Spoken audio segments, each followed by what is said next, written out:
हाँ, ओके, तो ये अगर आप देखें आपका सिप्ला सिप्ला नो डाउट अगर आप देखें स्टॉक टेक्निकली बहुत स्ट्रॉन्ग है। इस बार की अर्निंग्स थोड़ी बहुत अगर आप देखें फीकी थी, लेकिन लास्ट अर्निंग्स जो थी वो काफ़ी अच्छी खासी थी। राजेश अग्रवाल जी, आपकी राय क्या है? एक तो फार्मा कंपनियां और स्पेशली अगर आप देखें जो एपीआई प्लेयर्स हैं, जिनमें हमने 2022 में 2022 में काफ़ी प्राइस डैमेज देखा है, उनमें से आपको सबसे अच्छे कौन से प्लेयर लग रहे हैं एपीआई, स्पेशली एपीआई प्लेयर्स में से, जिनको आप चेज करना चाहेंगे या फिर रखना चाहेंगे? देखिए, एपीआई प्लेस की बात की जाए तो मैं समझता हूँ कि डीवीज के साथ ही जाना चाहिए। लीडर है, लार्ज कैप है और थोड़ी सी समस्याएं भी कम है दूसरे के वनिस्पत। लेकिन छोटे प्लेयर्स की बात की जाए तो लॉरस लैब बेटर बैठता है वैल्यूएशन के लिहाज से, क्योंकि अगर आप देखो तो मेरे हिसाब से शायद 750-800 के लेवल से अब 350 पौने 400 तक आ गया है, 400 तक आ गया है रेदर। तो यहाँ पर प्राइस डैमेज बहुत ज़्यादा हुआ है। कंपनी के अच्छे प्लान्स हैं, नए प्रोडक्ट्स लॉन्चेस हो रहे हैं, एक्सपेंशन हो गया है, तो यहाँ ध्यान दिया जा सकता है डिपेंडिंग ऑन रिस्क एपेटाइट की निवेशक की रिस्क एपेटाइट क्या है, लार्ज कैप या स्मॉल कैप की। बट जो स्थिति चल रही है उसे देखते हुए मुझे लगता है डायग्नोस्टिक सेंटर्स वाले जो स्टॉक्स है वहाँ पे ध्यान रखना चाहिए, खास करके मेट्रोपोलिस या विजया में।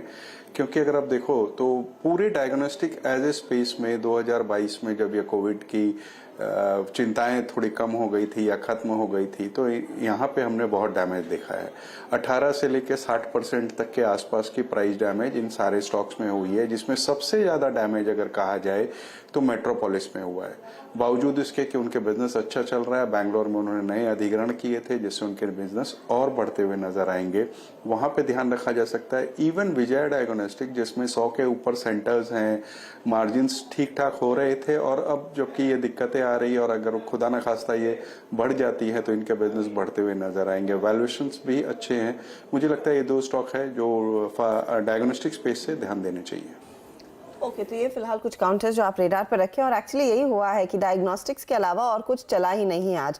अब एक और ट्रेड आपकी स्क्रीन पर लेकर आते हैं जो सुबह में खूब झूमा था, डीवीज लैब। ये तो आज का सुपर हिट ट्रेड साबित हुआ, क्योंकि सुबह प्री मार्केट में आपको सुझाया गया, इनफैक्ट कल दोपहर भी इस पर एक बात राय हुई ली गई थी, और उस पर भी एक लॉन्ग कॉल आया था। फिर पहला टारगेट 3560 का हिट हुआ, फिर 3600 पर आया, 3620 की भी जिक्र हुई थी, 3640 आज का डे हाई। राजेश सातपुते, आज का आपका विनिंग ट्रेड था। अब बताइए, अब यहाँ पर रिटर्न्स तो बन गए हैं आज के लिए, आपको क्या हिम्मत है अगले हफ्ते कैरी करने की इस ट्रेड की, या फिर आज के आज जो भी पैसा है उसको स्क्वायर ऑफ करे, रिविजिट कर सकते हैं सोमवार सुबह में? आई थिंक हर्षदा जी, यहाँ पे जिस तरह से ऊपर से हल्का हुआ है, प्रोबेबली आपको थोड़ा लोअर लेवल्स मिल सकते हैं 3450 3500 के आसपास अगले हफ्ते। तो मेरे हिसाब से